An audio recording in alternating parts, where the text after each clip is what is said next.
Predict, pick, and prevail in your fantasy football leagues with Nick Giacobbe and Nick Cap.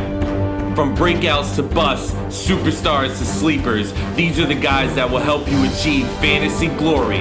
This is the PrimeTime Fantasy Podcast.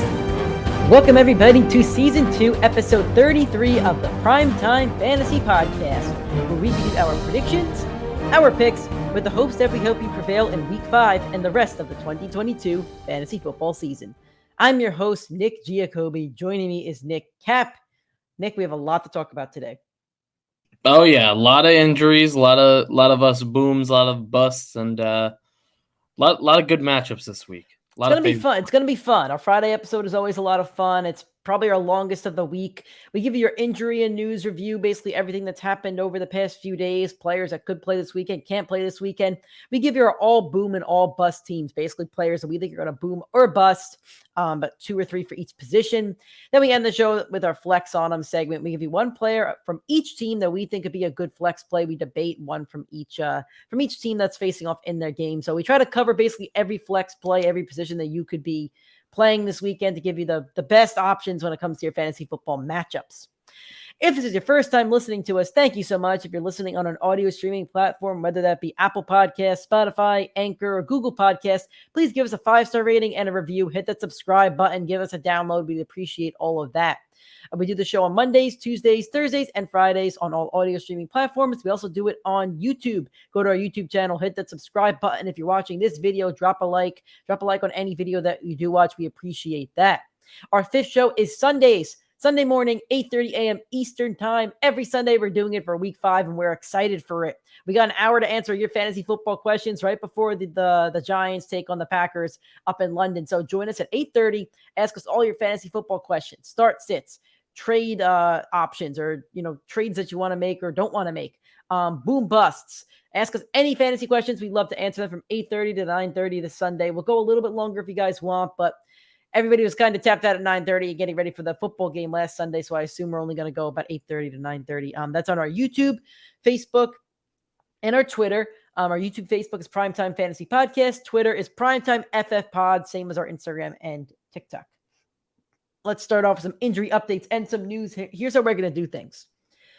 Just going to go down each team that has an injury, an injured player at least, and we'll give you the update. If they're out this Sunday, we'll talk about that a little bit more. If not, we're going to glaze by them a little bit.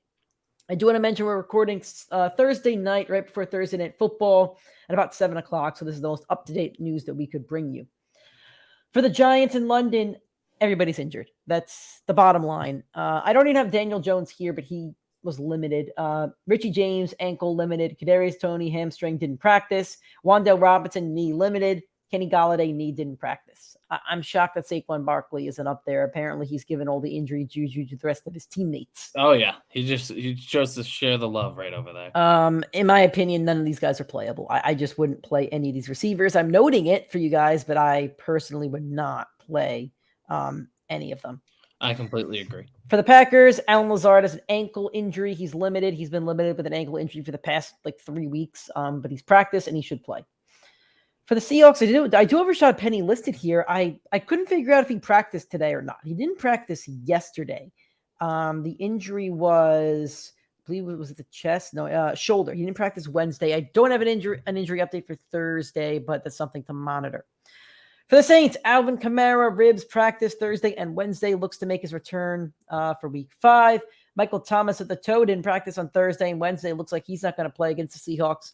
Jameis Winston with the back injury didn't practice Thursday or Wednesday. Looks like Andy Dalton's going to start Sunday against the Seahawks. Great matchup for him and those receivers not named Michael Thomas. For the Steelers, Deontay Johnson has a hip injury, limited Thursday. I believe he told reporters that he's good to go or something. He's a little nicked up after the last game, so he'll be good to go.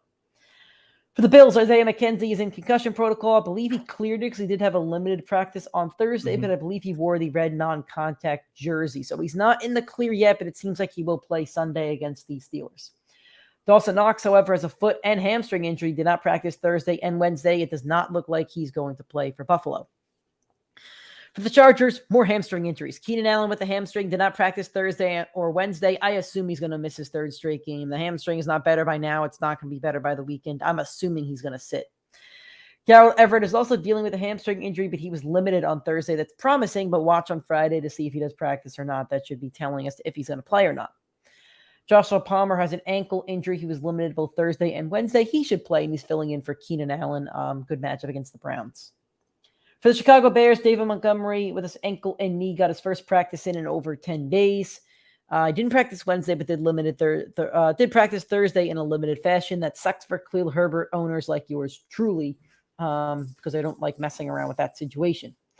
For the Lions, this is a mess. The poor Lions, the poor Lions. Amon-Ra St. Brown didn't practice Wednesday or Thursday with the ankle injury. I doubt he plays.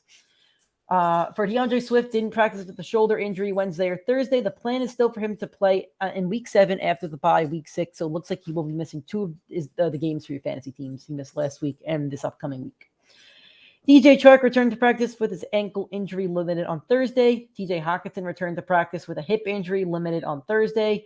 Josh Reynolds returned to practice on Wednesday, or did practice Thursday with the ankle injury. He was a top 10 fantasy wide receiver. If you hear that in the background, Russ is very, very, very excited, and he needs to calm down. Stop the whining, buddy. Thank you. Nick, which of these Lions are you just giddy and excited to play against the Patriots on Sunday, knowing that Amon-Ra and Swift are going to be out? I mean, it's got to be TJ Hockenson. Hawkinson's been like phenomenal. I'm pretty sure in the last 2 weeks he's averaging like 30 fantasy points. I know most of it's from last week, but I know he had like 50 last week. Yeah, I think he had 40 last week, and here I actually have it right in front of me. He had 40 points last week and 12 the week before, has 3 touchdowns. Like, that's phenomenal stats from him. 12 targets, missing those receiving options as the number one. It's phenomenal, and it's a great matchup against the Patriots, who haven't been good to the tight end position. All right. Moving on to the Patriots, actually. Mac Jones' ankle is aiming for a Week 6 return. Does not look like he's going to play this week. Brian Hoyer is now on the IR with a concussion. Must be a pretty bad one, but don't worry. It's not as bad as Tua's, who is not on the IR and magically recovered from that first one. So Bailey Zappi is looking to start this Sunday against the Lions. That's interesting. I think you just mean Mac Jones 2.0. Have you seen the picture of what he looks like? No. It's literally just Mac Jones. It's Mac Jones. Let me see if I can find a picture real quick to pull up. All right. You got to text it to me. Jacoby Myers' ankle was limited on Thursday, and Wednesday looks like he's going to play. And it sucks because Jacoby Myers looked really good Week 2, and I was going to put him on my all boom team for Week 3, I think, but again, didn't play, and then Mac Jones is hurt. Mess. The Miami Dolphins, Jalen Waddle with the groin injury practice on Thursday. Didn't practice Wednesday. He should be good to go. Tyreek Hill with a quad injury was limited on Thursday, full on Wednesday. I think this was a rest day or maybe a limited day. I don't think he re-aggravated it or something like that. For the Jets, Zach Wilson was limited on Wednesday and Thursday with an ankle injury. He should be good to go. Breece Hall with a knee injury limited on Thursday and Wednesday should be good to go. Falcons, Kyle Pitts hamstring injury. Didn't practice Thursday or Wednesday. I'm seeing a lot of funny tweets about Kyle Pitts, and my favorite trend is basically still start Kyle Pitts, even if he's out, because he's going to score the same amount of points with him in or out in the game. This is a problem. Hamstring injuries linger. I don't see Kyle Pitts practicing tomorrow, and even if he does, I'm not super duper pumped to play Kyle Pitts against the Bucks. So for you Kyle Pitts owners, like, you are leading the charge for bust of the year at this point, I think. There's a couple of running backs, I think they're right up there, but Kyle Pitts, I think, right up there for bust of the year. For the Bucks, they are getting healthy. Brady didn't practice on Wednesday. I noted it yesterday. Made a pretty mean comment to Brady, but that's okay. You owe him an apology. I do owe him an apology. So, you know, he should apologize to me for not playing well in fantasy. So there you go. We'll mutually apologize to each other, considering he's a great matchup against the Falcons and should play really, really well. Almost became my boom of the week, by the way. Shoulder and finger injury. He practiced Thursday, confirmed he's going to start. I would have been shocked if he sat. Chris Godwin with a knee practice Thursday and Wednesday looks like he's good to go. I'm not mentioning the other receivers because they're not playable, just being honest with you. For the Commanders, Brian Robinson has a brand new metal leg at this point because he's practicing. I'm shocked, but good for him. Jahan Dotson, however, did not practice with a hamstring injury. He's probably going to be out. I think he returns next week or the week after. Curtis Samuel had an illness on Thursday and Wednesday. Not sure if it's COVID or the flu or something, but he has not practiced. He could still play. We saw Josh Jacobs play, I think, 2 or 3 weeks ago with an illness. He didn't practice, then he flew out the Saturday. For the Cowboys, CeeDee Lamb with a groin injury did not practice Thursday, but told reporters he's fine. Think it may be a little bit of a rest day. He has a great matchup, great matchup coming up on Sunday. For Dak Prescott, with a thumb, isn't fully ready. Looks like he'll be good to go maybe the next week or the week after, assuming Cooper Rush hasn't won Jerry Jones over. For the Cardinals, Marquise Brown with a foot injury was limited on Thursday. Didn't practice Wednesday. Kind of the same situation as last week, and he's had a phenomenal last 2 weeks. Bad matchup this week, but should be on the field. For the Bengals, T. Higgins has been limited with an ankle injury. Thursday and Wednesday should be good to go for Thursday Night Football. For the Ravens, J.K. Dobbins with his chest practice full on Thursday. Didn't practice Wednesday. He'll be fine. And Rashad Bateman did not practice with a foot on Thursday and Wednesday. I don't think he plays. That was a lot. Nick's going to talk first for the All Boom team because I just spoke for 8 minutes and you probably don't hear my voice. All Boom teams. Nick, if you want to talk about your quarterback first, or if you want to describe how you kind of chose this All Boom team or what you define as a boom, that's totally okay. But I'm going to let you speak because I need a drink of water. I need a timeout. I'll go straight in. I'll go with my quarterback to start. So, Nick, have you ever seen like those TikToks where like the guy gets, his heart broken and he's sitting in the locker room and he's like, he's bumping his head? Oh, boy. That's going to be Tom Brady in Tampa. Almost my boom of the week. The Atlanta Falcons. Almost my boom of the week. I know really Brady hasn't been great for fantasy, but his whole team has been injured. Guess what? His receivers healthy. Chris Godwin looked great, got 10 targets. Mike Evans looked like an all-pro last week. The defense didn't look great, but the offense sure did. And now he gets Atlanta. You could book this right now. Tom Brady's going for 400 yards and 3 or 4 touchdowns. Like it's a give me that he's going to put up a stat line like that and a fantasy day like that. So you have Brady in your lineup, play him against Atlanta. There's no reason to bench him. I'm playing Brady over Kyler. I want no 100%. Part of Kyler against the Eagles. I almost picked Brady for my all boom team, but I did not because I'm going a bit ballsy. I've gotten a couple comments that, I've taken a little bit of gimmies for the all boom team at times. I've got 1 or 2 gimmies on here, but this is not a gimme. But I'm listen. I'm going with my guy who has great taste in women, Zach Wilson, facing off against the Dolphins, who have allowed the 3rd most fantasy points to fantasy quarterbacks. Last week, Zach Wilson was ranked 11th on week 4.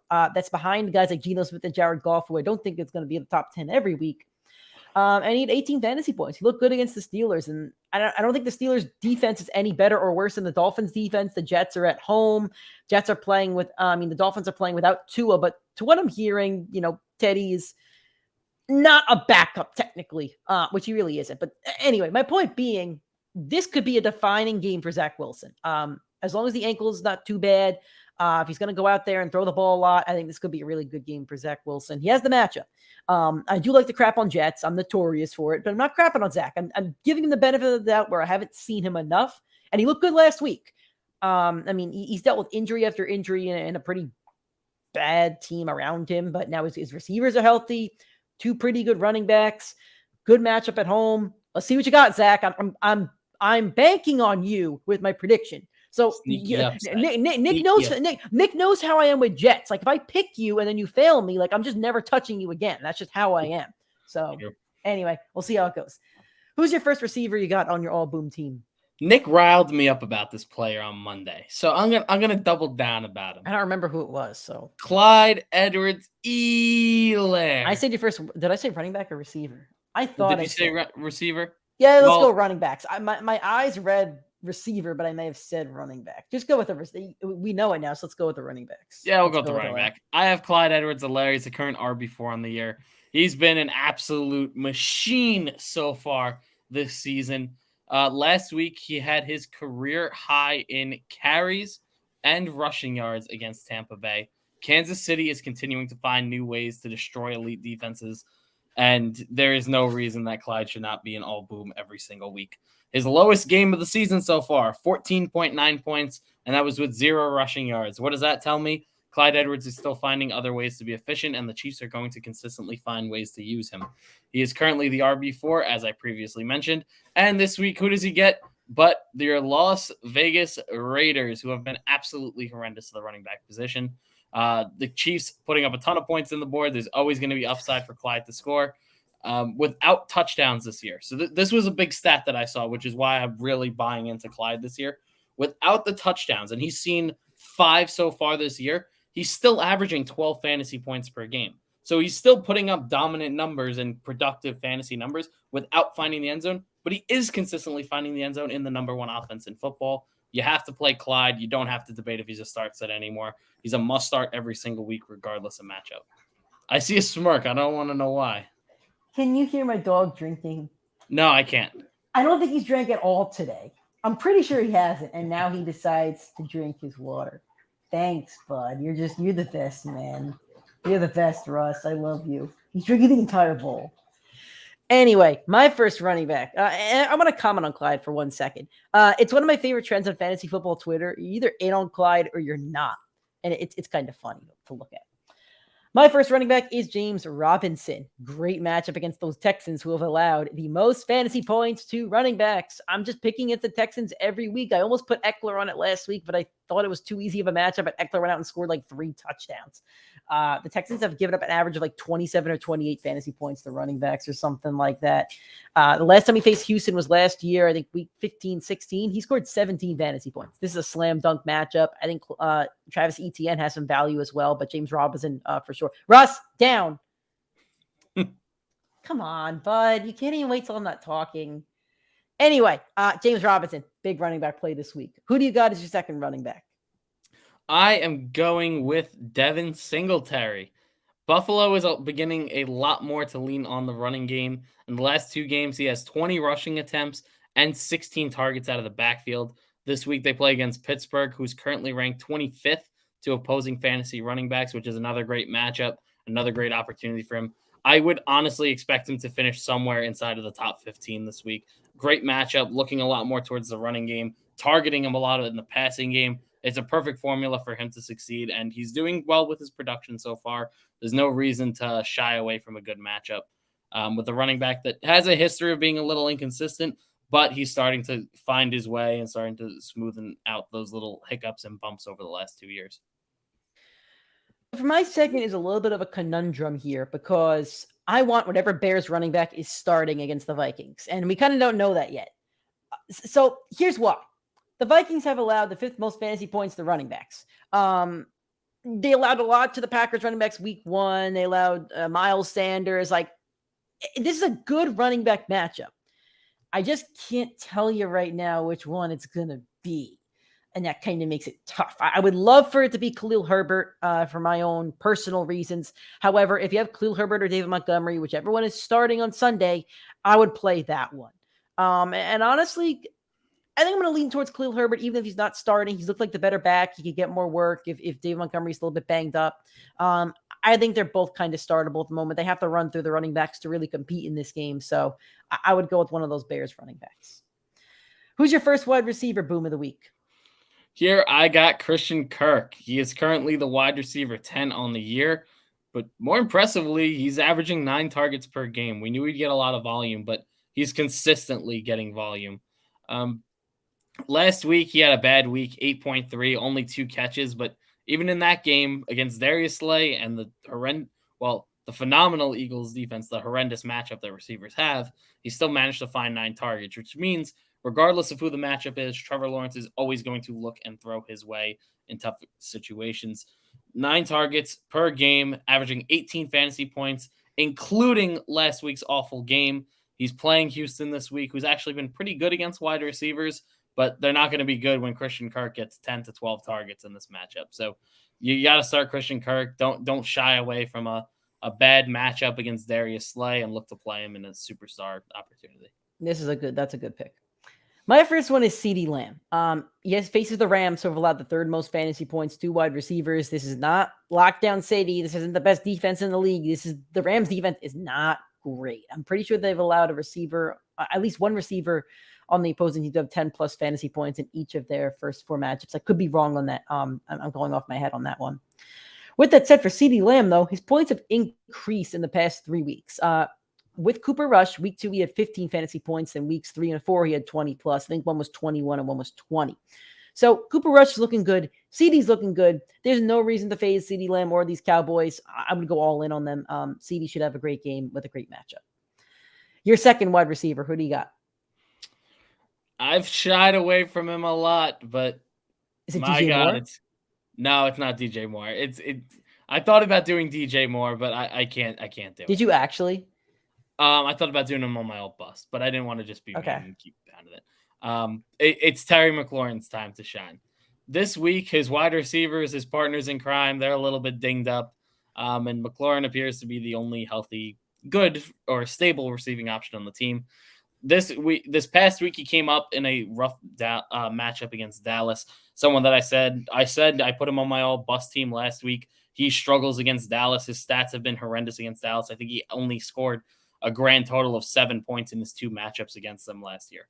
But now, who does he get?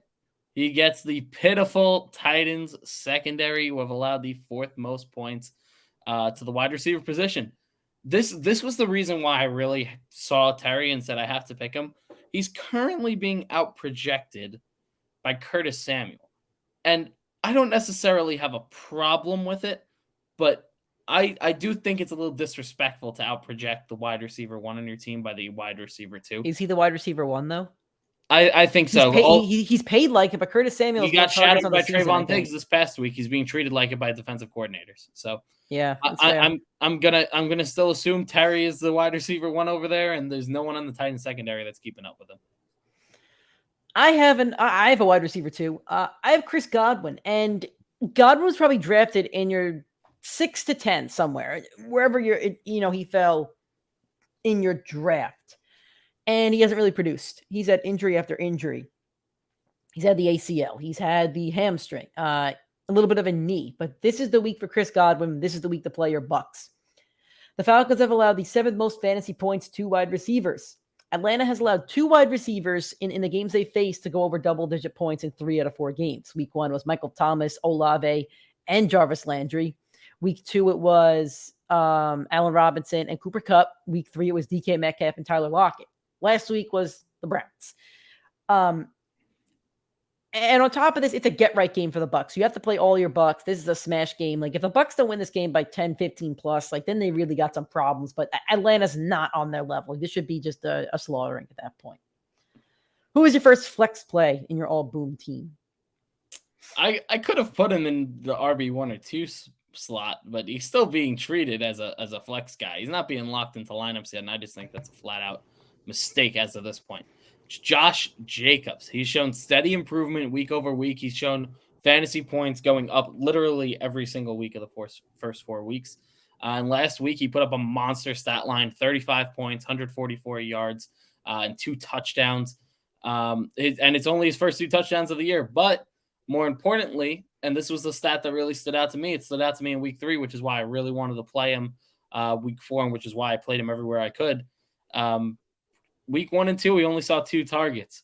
Week 3, he saw 5. This past week, he saw 6. So they're finally realizing use your running backs in the passing game, and that is how they are moving the ball down the field.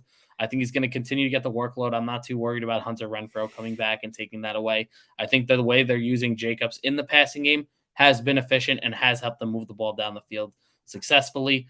I love what they're doing with Jacobs. I think they're going to continue to do it, and his pure volume is going to catapult him. If he maintains the type of workload he's getting, he's going to finish the season as a top 5 running back. He's currently the RB10. Yeah, I think that was his biggest knock, was that he wasn't getting targets in Zamir White and Brandon Bolden. And he's talented. He can catch the ball. Just more teams have to do that. They're doing it in Cincinnati with Mixon, and it's working out really well. Mm-hmm.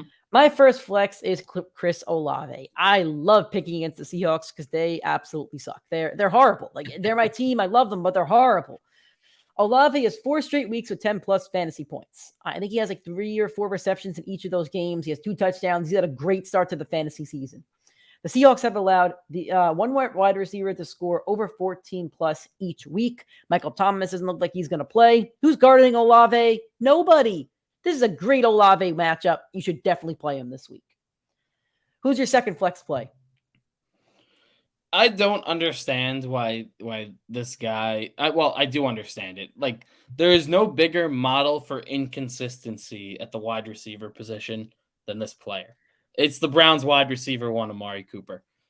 In week 2 and week 3, he was amazing. 24 points, 21 targets, 202 yards, 2 touchdowns over that span. Pretty much perfectly evenly split. Like it was literally 10, 101 and a touchdown, and then 11, 101 and a touchdown. Like those are the 2 weeks of stat lines that he got. And this past week he struggled. He had 1 catch against Atlanta for 9 yards. Week 1, 3 catches for 17 yards against Carolina. So his 2 great games were at home. His 2 bad games were on the road. What does he have this week?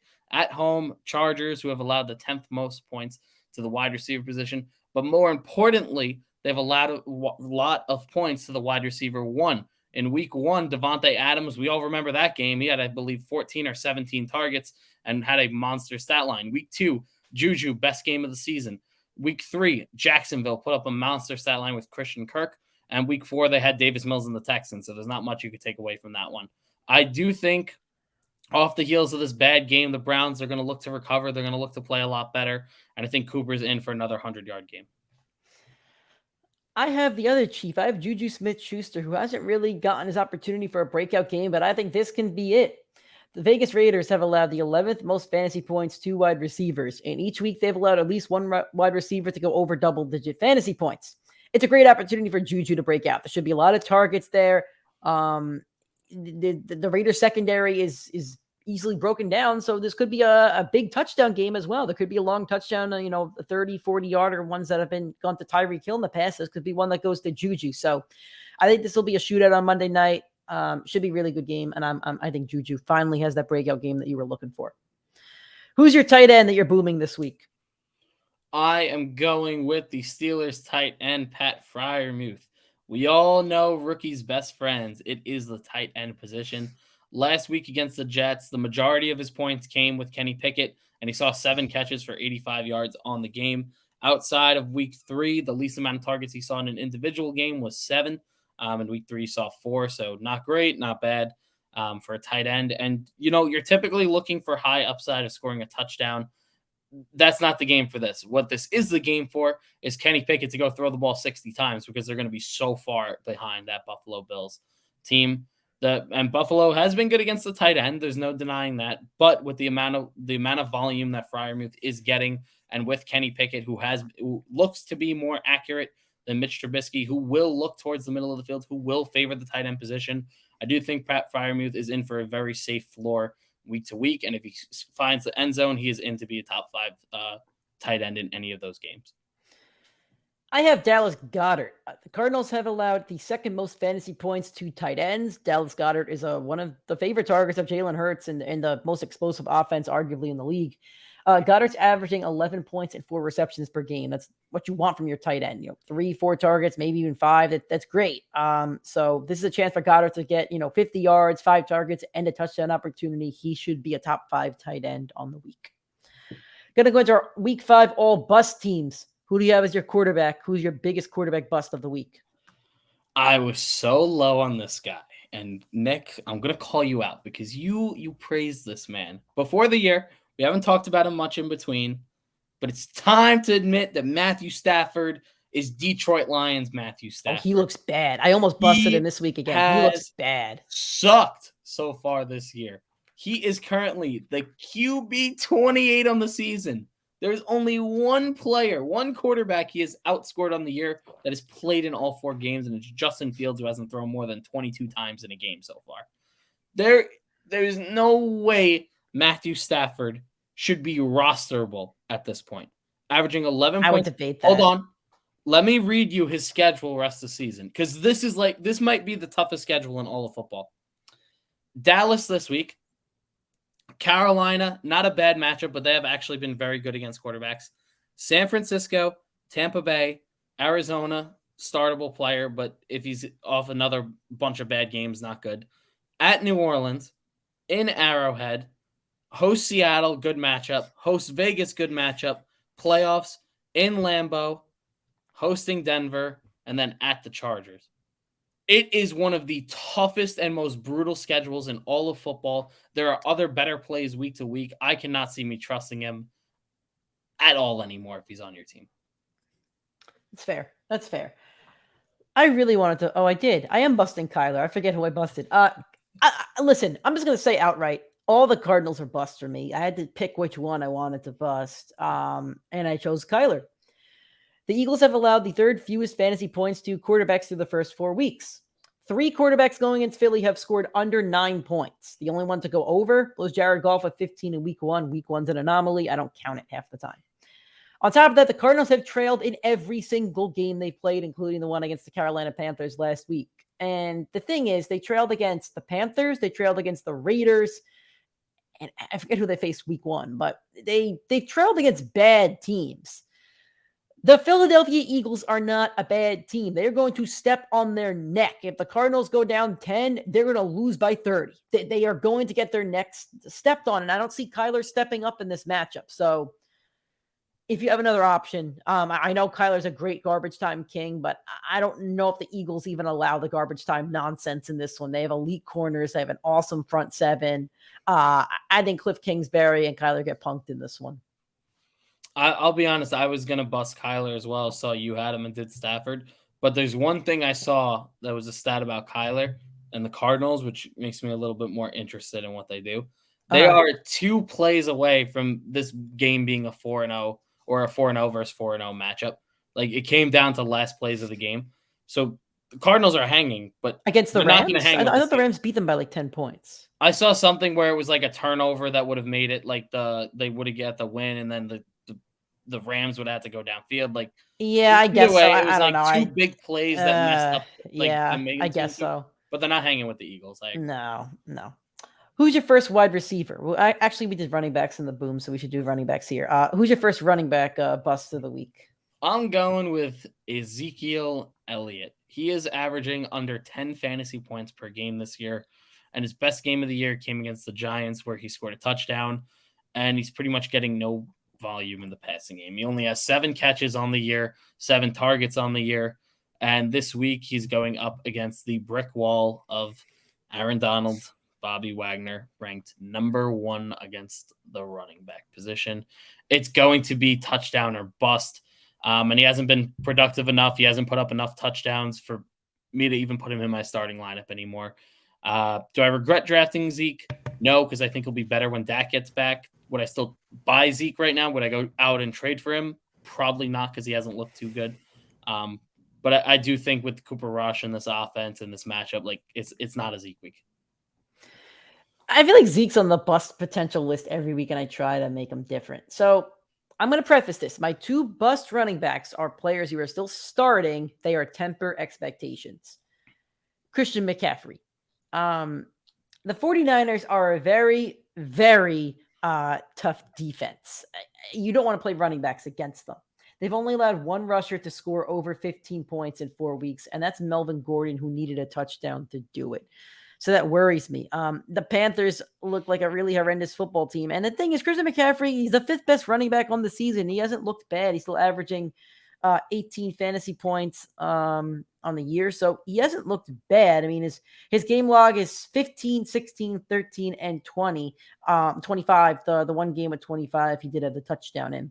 So I'm not saying McCaffrey's a bad play. I'm not saying that he's going to get you 9 points. However, I don't think you're getting the points that you paid for by picking him number 1 or number 2. To me, if you're picking a guy number 1 or number 2, you're expecting what Cooper Kupp is doing and getting you 20 plus. I think McCaffrey's under 15 this week, and that's my bust, is that he's under 15. Baker looks bad. Like, this is a game that I feel like the 49ers should win by 10 or 15. And who knows if they do, but this does not look like a good game for the Panthers at all. And I almost busted DJ Moore as well, but I went with McCaffrey to go with a bolder take. So there you go. Who's your second running back that you're putting on the bust team? I'm going with J.K. Dobbins. I think a lot of people are starting to call him like a surefire starter, like RB2 rest of the season. I did not see that last week. He only had 13 carries. He had 2 touchdowns, which really made his week. Like they made him put up phenomenal stats. But that's not going to happen more often than not. On top of that, he had 4 targets from Lamar. Like, Lamar does not pass to the running back position. The passing to the running back position is for guys like Brady and Rodgers, who don't want to run out of the pocket, who don't want to, like, they don't want that style of play. They check down to the running back. It's safer than getting hit. Like, and Lamar is more than willing to take off, run the ball himself.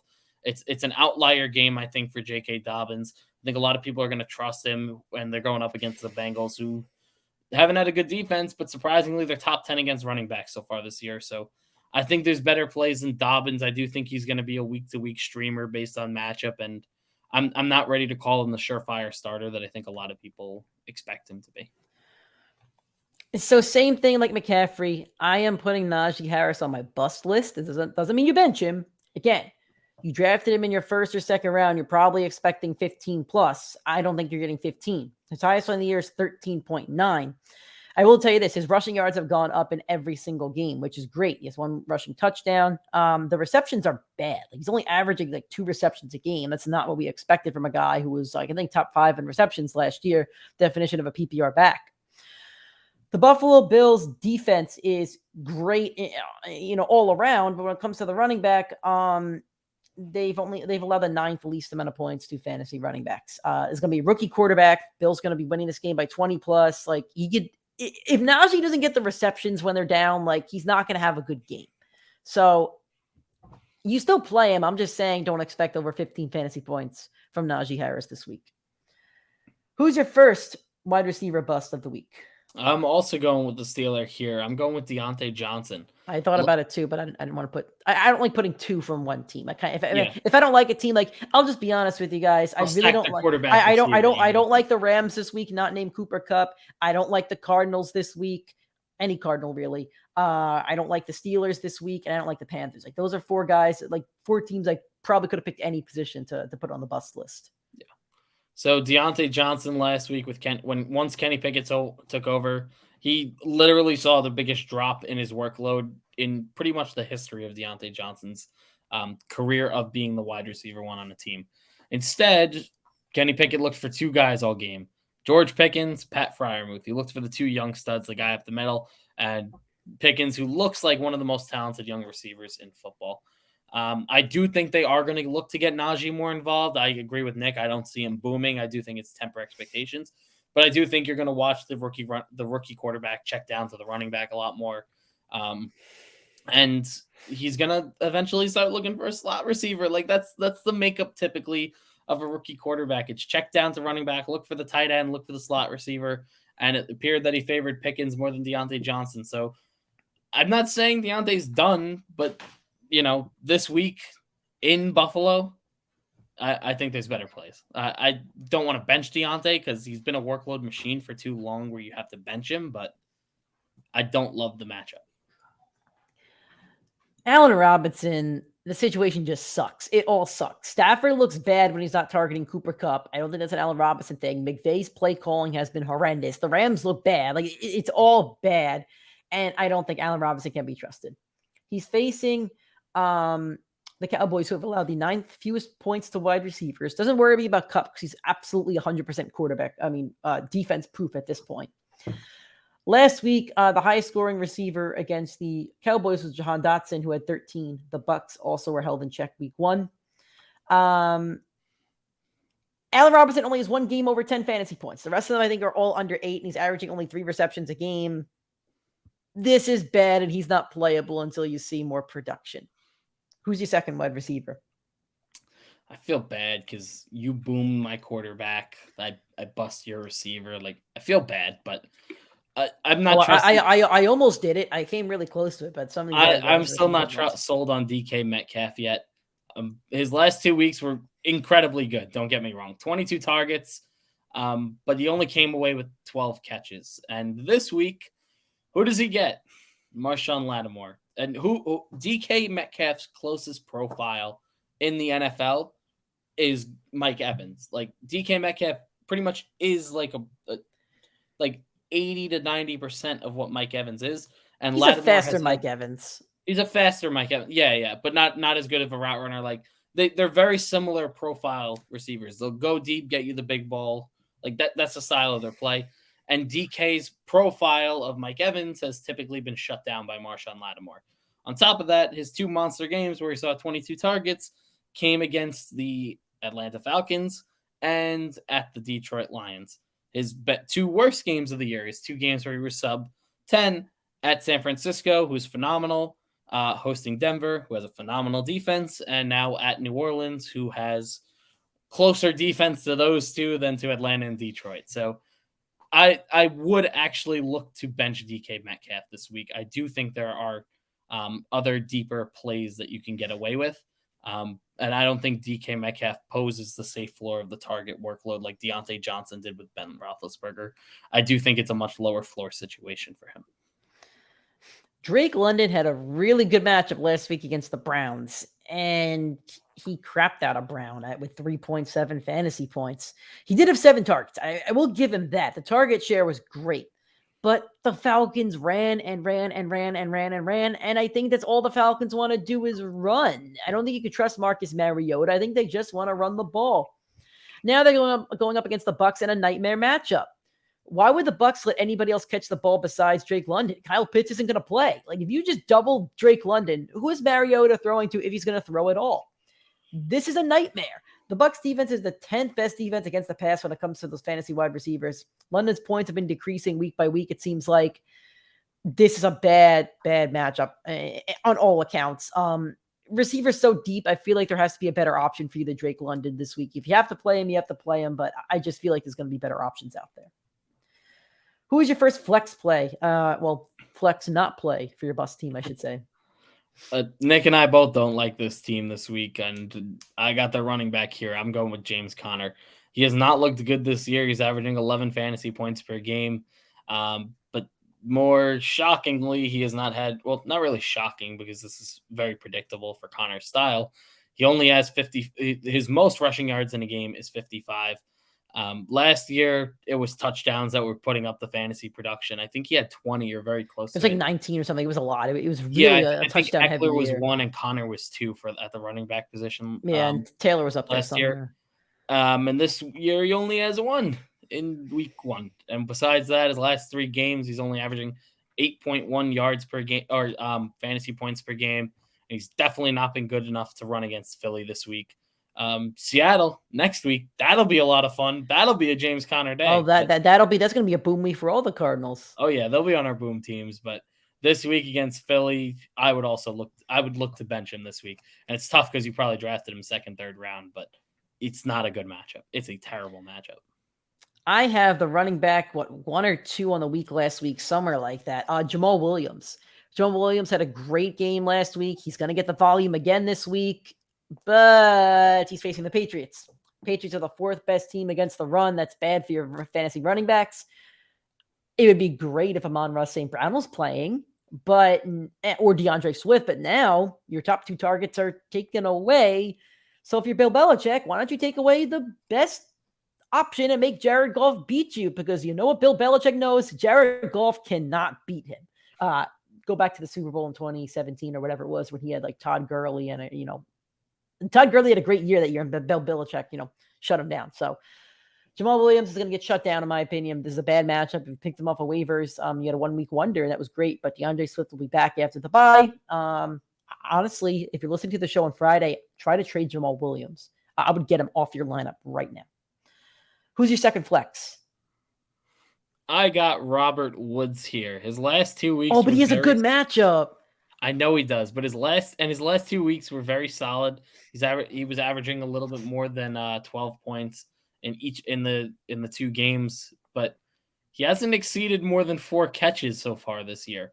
And it profiles very similarly to what he did in the Rams with Cooper Kupp. Remember, like, we all expected Robert Woods to have this massive breakout. We all expected Robert Woods to be Cooper Kupp, but he wasn't seeing the volume. He was only seeing 4 catches, 5 catches per game. And granted, most of them were deep downfield. Ryan Tannehill cannot push the ball deep downfield like Matthew Stafford could.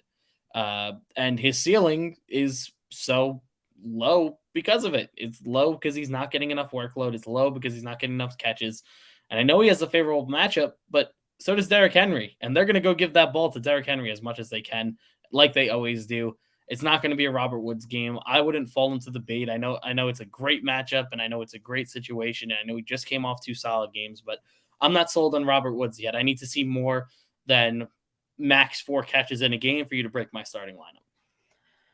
So I did get an injury update. Rashad Penny did practice today, Thursday, but he should not be in your lineups. Rashad Penny is facing The New Orleans Saints, who are the 5th best team against the run. I think they were number 1 or 2 last year, so the defense is still great. Rashad Penny is a little banged up because of this shoulder injury. And on top of that, he only has 1 game over 8 points on the season. That was against those Detroit Lions, who have the worst defense in the NFL right now. So there's no reason why you should play Rashad Penny at this point.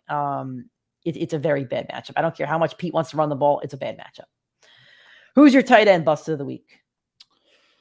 I hate busting this guy because I love him so much. I love him as a player. I love the way he plays football. I love him off the field.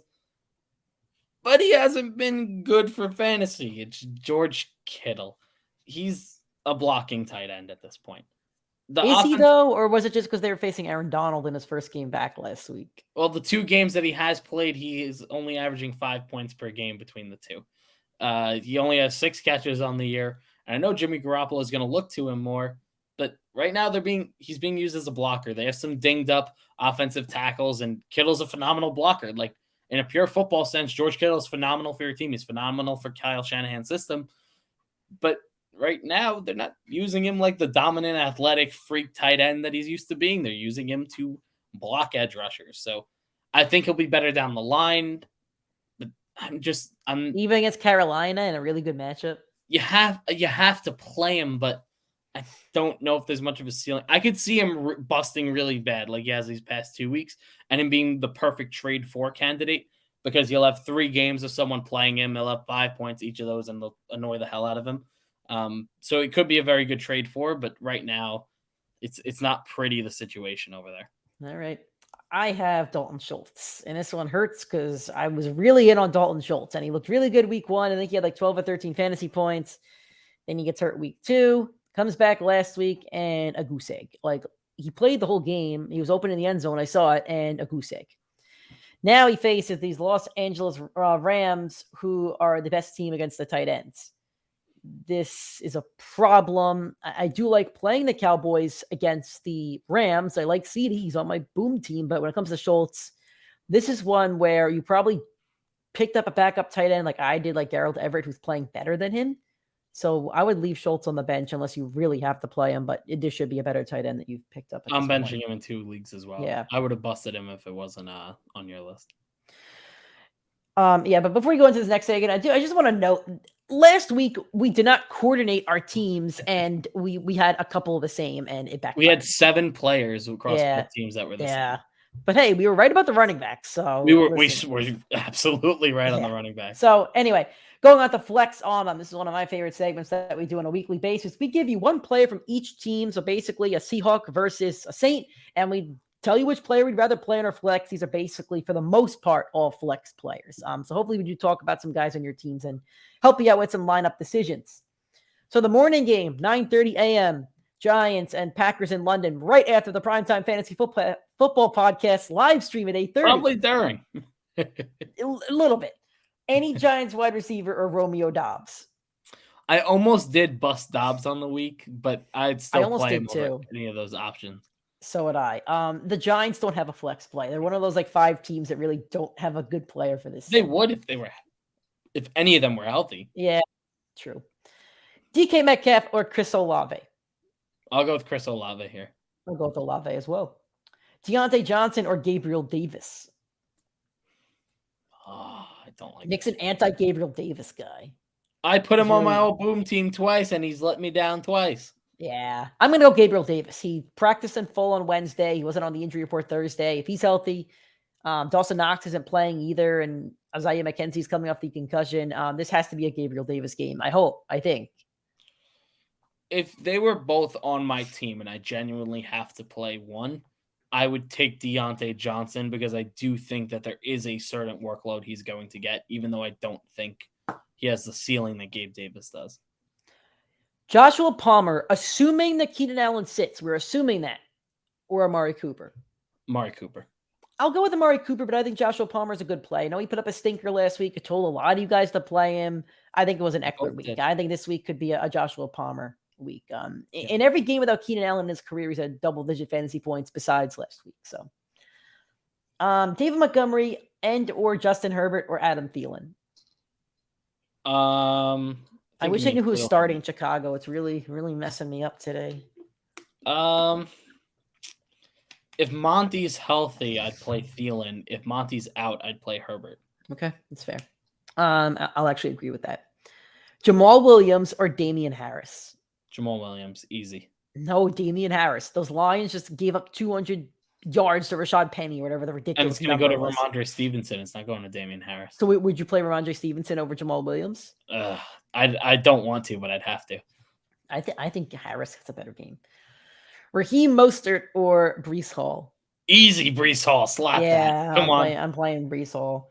Top 15 running back on the year. Drake London or Chris Godwin? Godwin to the moon. Godwin as well. Robert Woods or Curtis Samuel? If he plays, he's a little illed up at the moment. I'll play Curtis Samuel as well. Dameon Pierce or James Robinson? I love this question by you. This is a good one. I think they both have good matchups. I think they're both very playable. I think they both should be played, actually. Yeah. I'll go James Robinson, better matchup, but I think they're both playable. Dameon Pierce was the only running back in his on his roster last week to get a touch. I'm gonna go with Pierce this week. All but right. I agree with Nick. Both are great plays. Brandon Ayuk or DJ Moore? Ayuk hasn't even had a good season, but this is where we're at with DJ Moore. I would play every 49er over DJ Moore. Not every, but when I say every, I mean Debo, Ayuk, Kittle, and Jeff Wilson. The fantasy relevant guys, I would play all of them over DJ Moore. It's a bad matchup. It is a bad matchup. I hate both these guys. It's a bad matchup. It's a bad matchup. I'll go with Ayuk. Tony Pollard or Cam Akers? Ugh. I'm going with Cam Akers because I don't want any part of Aaron Donald. Even if Pollard's catching the ball, I don't like going against Aaron Donald. I hate it. I'm gonna shockingly go with Tony Pollard here. All right. I think they're gonna need the breakaway speed. The breakaway Tony speed. Pollard. All right. Miles Sanders or James Conner? I love this question for Nick because Nick's an anti-Miles Sanders guy. And you didn't know I was converted. I've been converted to Miles Sanders. I'm not converted. I'll never be converted. It's like Cordell Patterson. I don't care if he averages 30 points per game. I'm never going to get behind it. I'm converted. I'll take Miles Sanders and never want to talk about it again. I'll take Miles Sanders, who's the running back 1, 2, 3, 4, 5, 6, 7, 8, 9 on the year. And you know what, Nick? I would take Miles Sanders over Clyde Edwards-Helaire rest of the year. You're on crack. Nope, I would do it. You want to put a bet on that? I'll put a bet on that. Do we have a list of our bets on this podcast? Because I don't. I know two. I know both of them. You gotta text me them. We gotta keep these up. Should we update the chat on the bets? Yeah, we should. All right. I'll let you know. Sunday Night Football. I did have T. Higgins against Rashad Bateman here, but Bateman's not gonna play. I don't see another flex. I mean, Dobbins. Sure. I mean, I'll just be honest here. I would play every Bengal over every Raven except for Mark Andrews. I mean, I'd play by every. I mean, Chase, Mixon, and Higgins. Every skill position. Yeah, I'd play those three over Dobbins and every receiver. And Mark Andrews looks great, but I don't have a good answer for this one. I don't have a good question for this one. There's no the Bengals are so top heavy, they don't really have a flex guy, and the Ravens are kind of mid, but they also just have Dobbins. So I'd go with Higgins as well. All right. Anyway, that is our show for today. Thank you so much for listening. If you enjoyed the show and you're listening on an audio streaming platform like Apple Podcasts or Spotify, please give us a 5-star rating and a review. If you're watching the show on YouTube, please drop a like on this video, hit that subscribe button, hit the little bell so you get notifications for the Primetime Fantasy Podcast. Remember, 8:30 a.m. Eastern Time this Sunday. Don't miss it. YouTube, Facebook, and Twitter. YouTube and Facebook is Primetime Fantasy Podcast, or Twitter is PrimeTimeFFPod. Make sure to join, ask all those fantasy questions. Start, sits, fix your lineup, trades, anything, we'll answer them 8:30 a.m. to about 9:30, maybe a little bit after if you guys are still active in the chat. Make sure you share that link. Tell your friends to watch. We'd love to have more people join it to help more of you out with your fantasy teams. Aside from that, best of luck this weekend. Best of luck in Week 5. Enjoy some football, and let's help you win some games. Sunday, 8:30 a.m. Hope to see you there.